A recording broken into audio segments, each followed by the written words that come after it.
irmão, diga: tu és um vitorioso, Deus está contigo. A bênção é tua em nome de Jesus.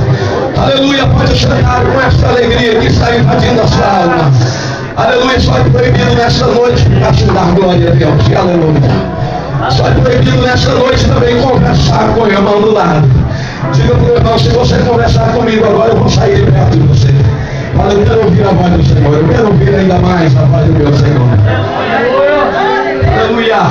Eu ainda trago na minha alma, irmãos, falo isso de coração, a alegria, pastor Elson, daquela noite memorável que Deus nos deu aqui.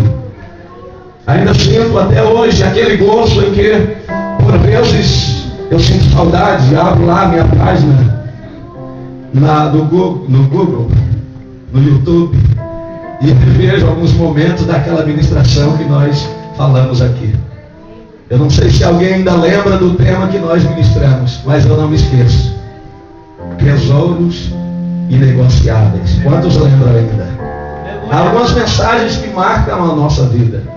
Mesmo a gente que prega quase sempre, né, pastor Magai? A gente que sempre está falando, ainda mais a gente que é pastor de igreja, todos os dias você tem que ter algo novo. Pastor não tem uma vida fácil, irmãos. Se você ficar pregando muito aquilo sempre, o povo logo começa a querer sair perto de vocês. Querem sempre comidinha nova e quente. E a gente sempre está buscando isso. Mas há mensagens que marcam a nossa vida. E eu me lembro daquela mensagem como se fosse hoje. E eu percebo que há muitas pessoas que foram poderosamente abençoadas. E eu tenho a mesma convicção nesta noite como naquele dia, de que Deus vai mexer com a sua vida. Aleluia, Deus! Que Deus vai falar fortemente com você neste lugar. Aleluia! E saía um rio do Éden. Uma das coisas mais impressionantes e que difere a Bíblia de tantos milhões de livros que já foram escritos sobre a face da terra é que tudo que está escrito nela produz milagres.